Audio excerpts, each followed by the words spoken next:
What a torquey motor this is. Yeah. You really should drive this more, because all this means is the next guy is going to get to drive it. Yeah. Put a foot in third gear a little bit.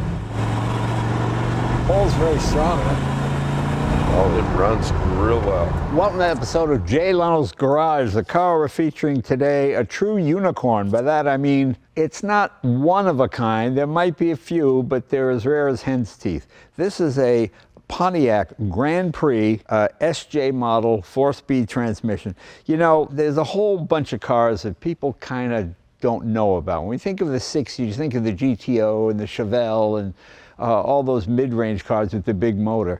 But these is what they used to call bankers' hot rods. There was like the Chrysler 300s. This was the Pontiac Grand Prix. They had the big 428 motor with a 4-speed manual transmission. There can't be more than a handful of cars with this combination. And especially with this color, this brown, which was, you don't see brown cars anymore. It's just interesting. To me, I've been looking for one of these for a long time because I just never seen one. I used to hear about the SJ. See, SJ comes from Duesenberg, the supercharged J model. That was the most powerful American car of the 1930s. And this was sort of meant to, if not emulate, at least bring back memories of that, because this is an extremely powerful car. The GTO, of course, is probably faster, but it didn't have the comfort, hence the name sort of banker's hot rod, you know. I think it's a great looking car, and it just uniquely American. This is the kind of car, if you know nothing about cars and you're from a foreign country, you go, well, this has to be an American car. I mean, it has such presence to it. Let's meet the owner, Scott Mancini. Scott, come on in, my friend. Hey, thanks so much for bringing this. Thank you, Jay. Oh, it's just great. And you brought this car all the way from Ohio. Yes. Cincinnati? Cincinnati, Ohio. Yeah. Thank you very much. Oh, thank you very much. I mean, it's a rare treat because it's just so unusual. At the time, not a lot of people thought to save these kind of cars. I've got a 65 Grand Prix. A gentleman who it was interesting. When I was working on my Firebird 6, I had these 14-inch wheels left over. And this guy was a ex-military guy. And he said, I'll buy them from me. And he's a military guy. You don't charge military guys. So I gave him the wheels. He was very grateful. And for whatever reason, they didn't quite fit. He kept them. I told him, just give them to another veteran. So that's what he did. And then it got to be a little too much work. He was getting older. He said, if I give you the car, will you fix it? I said, yeah, I'd be honored. So we got it next door. I'll show it to you in a little bit. So, okay, you're always a Grand Prix guy because of influence as an uncle? Was that Yes, I had my Uncle Tim. It's so funny how that is when you're a kid, you know, you sit, you know, the first car I sat in, cool car, was a Jaguar. When I got money, that was the first car I bought, a 54 Jaguar XK120, which I still have, yeah. So it's amazing. So it's like imprinting on a goose, you know, you go, when a goose wakes up, oh, that's my mother, and they just follow you the rest of your life. Exactly. Same thing with Pontiac Grand Prix. And this was quite a find, because to get the SJ package, I had heard about it, I had never seen one. And especially with a 4-speed, a big car like this. Did you ever meet the original owners? Actually, I did, yes. This car, I met them on my honeymoon. So my wife and I took a day, and we drove across the state of Florida and spent the afternoon with both of them. That's the funniest thing to me. That's when you know you're a car guy. You're on your honeymoon. Honey, I'm sorry. You have to go look at a car. That kills me, you know. I was looking for a MV Agusta America bike, 750cc, great motorcycle. And a guy had one in Amish country. I said to my wife, honey, you want to take a ride through Amish country? Yeah, that'd be great fun. Oh, okay, great. So we went through Amish country about 80 miles an hour to get to this guy's house. I thought, there's a barn over there, honey. Look, she said, well, can we stop? Well, no. And then she was like, we just came here to see a motorcycle. I said, well, I'm sorry. We'll see some Amish stuff on the way back. It just made me, I just love they're on your honeymoon and you go, look, see, that's a woman you want to keep. I would agree with that.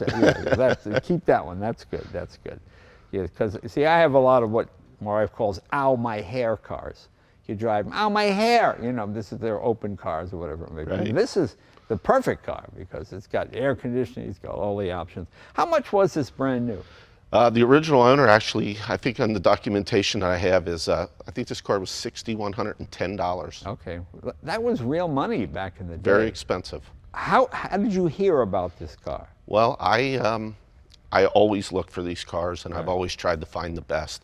Of course, over the years, I had to, raise the level as I went. But this particular car came about because a good friend of mine in Michigan, he is also into these cars. By the way, he was the best man in my wedding. Oh, okay. So that's why, of course. and we wore brown suits too. Right. I was going to the Good Guys show in Columbus, and he had called me, said he had received a call from a friend of his, and a gentleman in Pennsylvania in the Pittsburgh area had reached out to him, was talking about Grand Prix, mentioned that he had this car.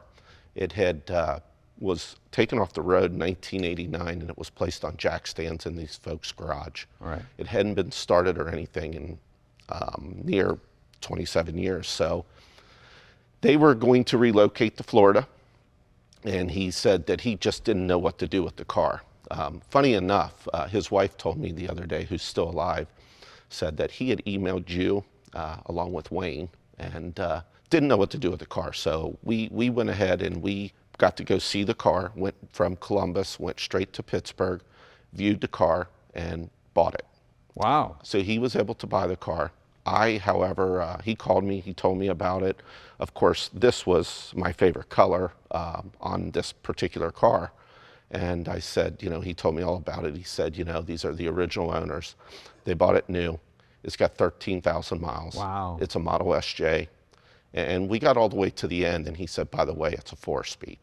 And I was like, I told him, I knew then I had to have this car. Oh, yeah. I had to have it. Yeah. So that went on for a few months. I drove up there. And he emailed me? Yes. I didn't get that email. I guess he wanted to go to an Italian, Mancini, Leno. Just so long as an Italian got it. That's the good thing about it. Okay. Now it's discs up front, drums in the back, correct? Correct. Yeah. Okay. So, and it's all stock, isn't it? Yeah. It's all original. Yes. Yeah. And what was the horsepower? About 370? This 428 was 370. Right. Okay. Also offered a optional one with 390. Oh, okay. But you could not get air conditioning on that one. That's right. Yeah, because the pulley would spin too quick. Right. Yeah. That's so funny, isn't it? Now it's not even an issue at all. Exactly. What other options are on it? Electric windows. So the car's got power windows, obviously the SJ package. It has tilt steering wheel. It's got AM/FM stereo, and it's also got climate control AC, which was an option. And you got the vinyl roof. Yep, the Cordova top, power windows, I said, and it's just a fantastic car. And how many of these do you have? I have two, just one 69. I also have a 71. And which do you like better, the 69? This is my favorite, yes. Yeah, once the rules and regulations started clamping down and the horsepower kept dropping because of emissions and all that kind of stuff, yeah. Interesting. What size wheels are those? 15s? 14 by 7. Oh, 14 by 7. Yes. Yeah. Yeah, small tire on a big, heavy car. But you get a lot of rubber, so it probably runs pretty smoothly. Do you ever think of putting 15s on it? Uncle, those fill out quite nicely. They do. My problem with a lot of those cars from that era was the wheels look small.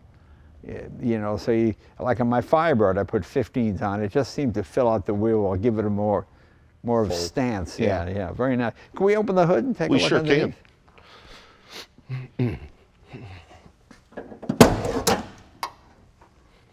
Oh, very nice. You got your battery disconnect here. Well, I see, there we are. Okay. Now, is that the 389 block bored out? It's or is it a separate block? The 428? I think that may be a separate block. Big Frigidaire air conditioning.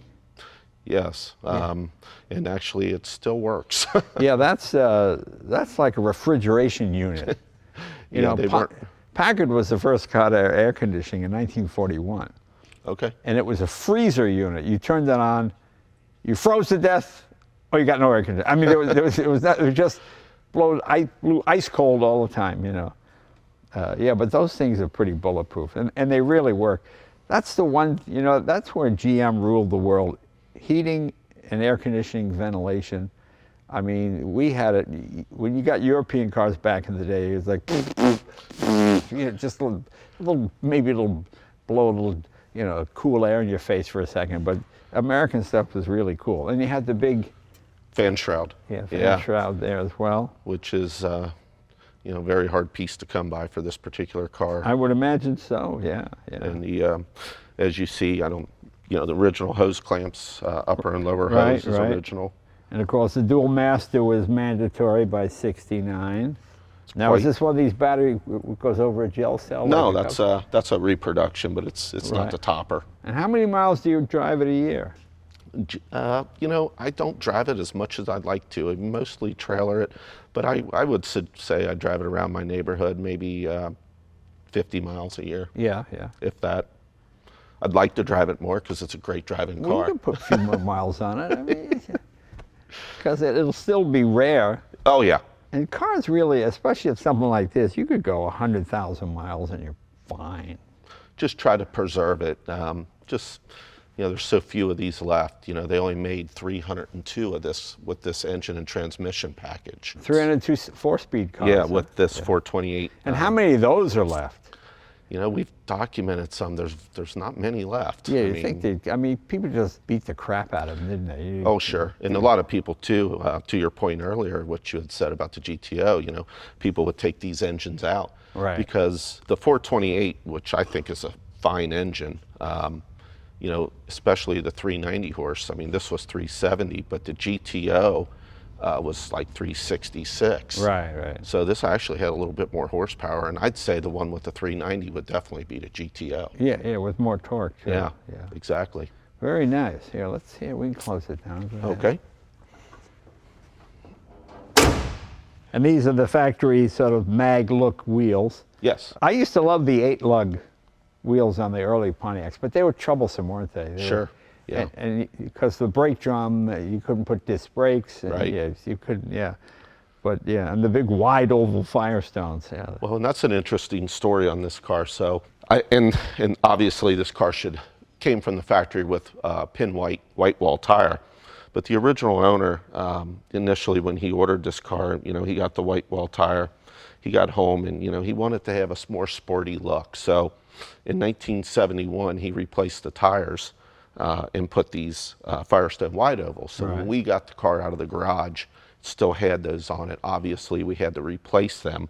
I wanted it back correct, but chose to honor him and put these back on it. No, they look fine. They look great. I always used to laugh at the vinyl roof because the vinyl roof was put on whenever they had a car where there was something wrong with the paint. They just put a vinyl roof on it. Sure. It was less than paint, but they charged them more. Yeah. Like, there's some exclusive thing about having a vinyl roof. It's very funny. But it looks good. I like Yeah. it. I color. actually prefer it. Yeah. And they have kind of the fake Landau bar here. Right. And there's plenty of room. It's a true four-seater car. It's a big car, isn't it? Yeah.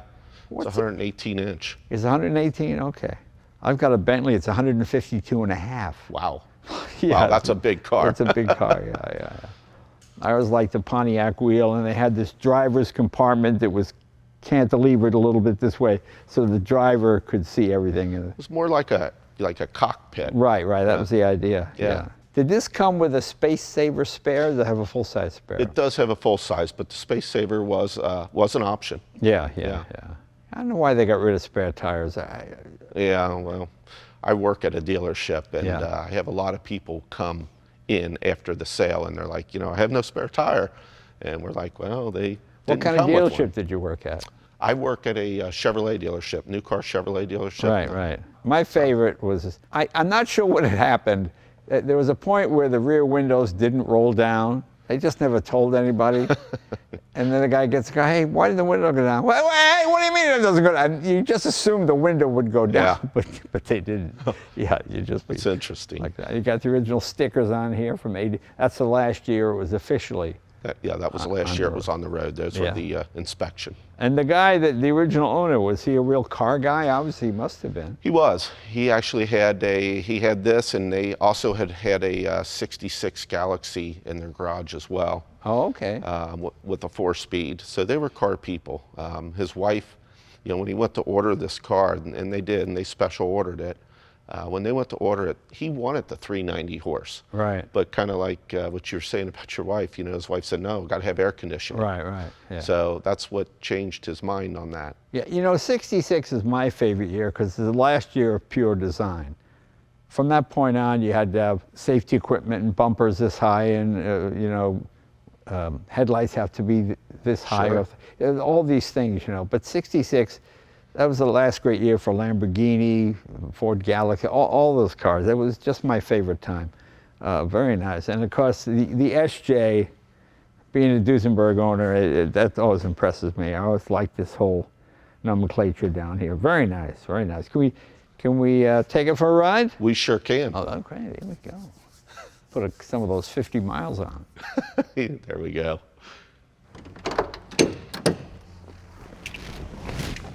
Oh, this thing is great. Factory fresh. Starts right up. It's so unusual to see these with a 4-speed. Oh, it's... Because my dad, you know, he grew up as a kid. There were no automatics. Well, you know, you don't have to shift with the automatic. You couldn't understand why anybody would buy a 4-speed car. Well, and I never really thought about owning one either until I bought this car.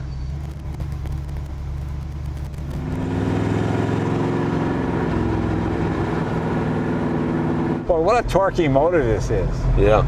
You really should drive this more. Because all this means is the next guy is going to get to drive it. Yeah. You know what I mean? Yeah, you're right. You could put 50,000 miles in this car and it wouldn't look any different. No. You know? Probably not. And you know, it's probably better for it, you know? Yeah, you don't have gas sitting in the lines and gas, you know, sort of decomposing, as they say. You know, I mean, I would just drive it. Especially summertime, just drive it to every car show. It's a lot of fun to drive. Oh yeah, I'm enjoying it right now. Are you? Good. You know, horsepower cures a lot of problems. Well, you know? after a hard day of work, driving something like this makes you smile. Yeah, you put your foot in it, it just pulls along. And it's a different kind of pull you don't get from cars now. A lot of revving and going, you know, this just, that low end torque, it just has that bottom end that is so strong on it. It's a amazing car to drive. You can just feel that it's new. Oh yeah, it doesn't look like anything else on the road. That era was so much And the more different. you use it, the more people make parts for it, the more, you know. Well, and that's the thing with these, there's not a lot of replacement parts. Yeah. But you know, with 3D printing, you can make anything. You know, we have a place right down the street called Just Dashes. You know? Oh yeah, absolutely. He could do they have this, they would make this, they have the factory molds. Well, and they make you a brand new dash. And the door panels were 1 year and they're super hard to find, especially this nice. But see how they got the blotchy look in them? Yeah. Just Dashes can't duplicate that part. Yeah. But they can make them. Yeah, it looks good though. Yeah. But you know, you could do that. Do you ever see how they do with the old Packards with the wood grain? They dab it with a sponge, and then they let it dry, and then they kind of smear it and then dab it again, and it looks like wood grain. It's amazing, but it's metal. You hit it with your hand, you know. You know, it was just a great car for its time. I mean, I would have loved to have seen these cars new. It's so funny, no odometer. Yeah. No tripometer. I mean, well, you know, it almost seems like it's missing. That seems like there should be another. Well, and, you know, the other thing is I would have thought ordering a manual 4-speed, I would have thought that they would have put an in-dash tack in it, and they didn't. They didn't order it on this car. Which, oh, that's interesting. Yeah. You know, you buy all these other options. And where would the tack have gone? It would have gone right where the clock is. Oh, instead of the clock. Yeah. Sure. But in their defense, you don't really need a tack in this. You know, my Chrysler, my 61 has a tack, and it's down there. Oh, really? So you literally have to go, where am I going? Oh, you know, hilarious. Oh, it's got a lot of pull, doesn't it? Oh, yeah. Oh, yeah. It runs strong. Yeah, last year I had a good friend fly in from out here, actually. He's in Sacramento. And we were concerned because of the timing chain, you know, they use that nylon gear in them, and we were always concerned that, you know, this thing's got brittle and broke. Right. So we pulled it apart and put a new timing chain in it. It was like brand new. Same nylon? Yeah, the original nylon was like new, but of course we put a newer model, you know, something that would last forever. Or at least as long as I'm alive. Yeah, it wants to run, doesn't it? Yeah, it does. It's really good. Yeah. It's a lot of fun. Yeah, it is. You know, the 4-speed just changes the whole approach of the car. Yeah. Do many guys retrofit like a Tremec 5-speed in place of the automatic? Is that an easy swap? It is an easy swap. The problem is the console. You know, it's kind of hard to find Oh, you could consoles. 3D print this in a second. Could you? Oh, yeah, that's exactly what it's made for. Wow. You know, I have a lot of steam cars, and there are no junkyard parts for a steam Right, car. sure. You don't get them. Yeah. So we just 3D print everything, and it's amazing. You can't tell it from new. Yeah. You I mean, know, that's sort of the biggest fear about not driving, you know, because you always got your cams are half in oil and half out of oil. And especially like in Ohio, you got temperature fluctuations and Sure. stuff. The top of the cam gets rust on it, and the bottom is submerged in oil, you know.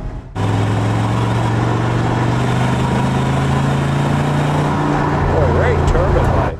It's a single 4-barrel, right? Yeah. They yeah. never did dual 4 barrels on this, huh? Correct. Yeah, they've run really strong. I had one with a 390 horse, and we drove both of them. And quite honestly, this car ran damn near as good as that car. It's 20 horsepower. Yeah, it's hard to notice. You know, if you skipped a couple of lunches, you could make it up in weight, you know. Yeah. People, Amen to that. I mean, you know, 390 versus 370. Well, that's Down to driver error, you know. what a lot of people, But you just want to have it because it's because it says it's more, yeah. right? Yeah. I'm surprised they never had a tri-power setup for this motor. No, I have seen people do that to them before. Just unfortunately for me, I'm just a purist, so it's got to be just like it was. No, I think that's fun. I think that's what makes it exciting. Yeah. I didn't see the drilled thing with the name of the dealership on it. You know, Yeah. Did they have it and you filled it in, or No, it didn't have it. The original owner, when he took delivery, he was he was there when it came off the truck, didn't want him to even touch it.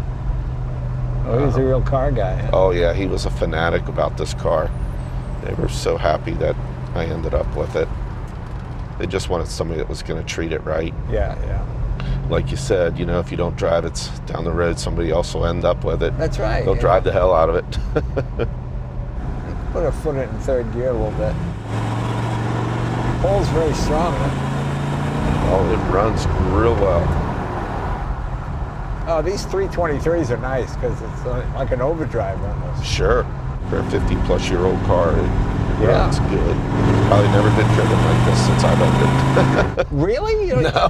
You don't put your foot in? No, Well, occasionally a little. Will you tell me if I'm doing it No, wrong? it needs it. Yeah. It's fine. Okay, I'll put my foot in a little bit right here. Okay, here we go. Yep.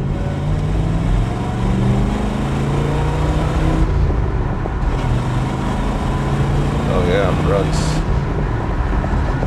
Oh yeah, And it drives so nice. It does. I think, you know, it's got bias plies on it. Right. So, You won't believe how good it'd be with radials. oh, I bet mean, it- it'd change your whole life. I mean, what I would do if it was my car, I'd buy a separate set of wheels, put radials on it. When I'm not at a show, drive. It's like night and day. I've got a 37 Cord, which is that front wheel drive car, and it drives very nice. And I put radials. Oh my God, it was like a car from 50 years later. Wow. It really handled better. I mean, it was amazing. yeah. Because the nice thing is, when you get radials, they're round. It's amazing, these True. kind of cars, you know. In the old days, you used to have a thing called a tire shaver. If your Okay. car was out, like my Packard, you used to shimmy above 50 miles an hour. I couldn't figure out what it was. An old guy told me about a tire, and we put it on his tire shaver, and we took a pound of rubber off the top because there was a knot in the rubber, like a chunk of rubber this thick in the tire that just made it a little, because like those Dempseys and some of those other Oh, sure. tires, they're just for show. They're not Right. really driving tires, you know? And Yeah. it makes all the difference in the world. But you put a set of radials on this, oh my God, you'd be amazed at how Yeah, it would probably be like driving a new car. Yeah. Then you disconnect the speedometer and you put a few miles on it.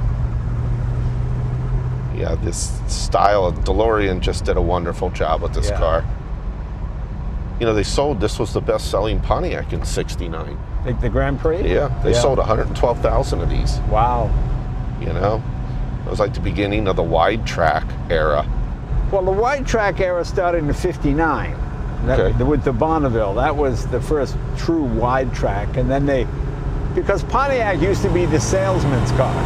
It used to be, you know, a salesman would go door to door and you'd put all your supplies in it, and they really didn't have an identity. And then when DeLorean took over, he wanted to make Pontiac the performance arm.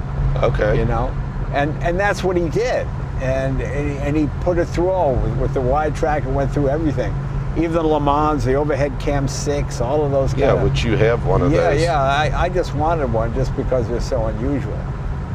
But I meet Pontiac guys that had never seen one of those motors. Yeah, I watched this episode of that. Does Tim Allen like that car? Oh yeah, Tim liked that. Oh yeah. It runs strong. It does run strong. It runs very strong. And it's a good looking car with the long, the short body here and the long hood, you know. Well, and two, I mean, that was the longest hood in GM production. Yeah, I guess that's right. You know, which was, you know, a lot of firsts on this car.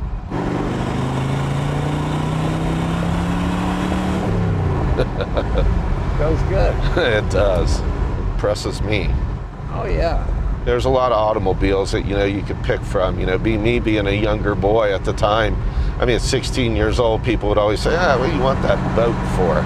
You know, that's what everybody would say. I always just liked something different. I didn't want the mainstream. I agree. I agree. You know, I knew that these were special cars. Yeah, this, like I say, it's a unicorn. Nobody's ever seen one of these. Yeah. It was an expensive car to begin with, and then you'd get it's almost like a, what's the word I want? Why would you get why would you get a stick on get the stick on the sports car? Well, not a big luxury car, but you could get the big Catalina with a 4-speed. Sure. Yeah.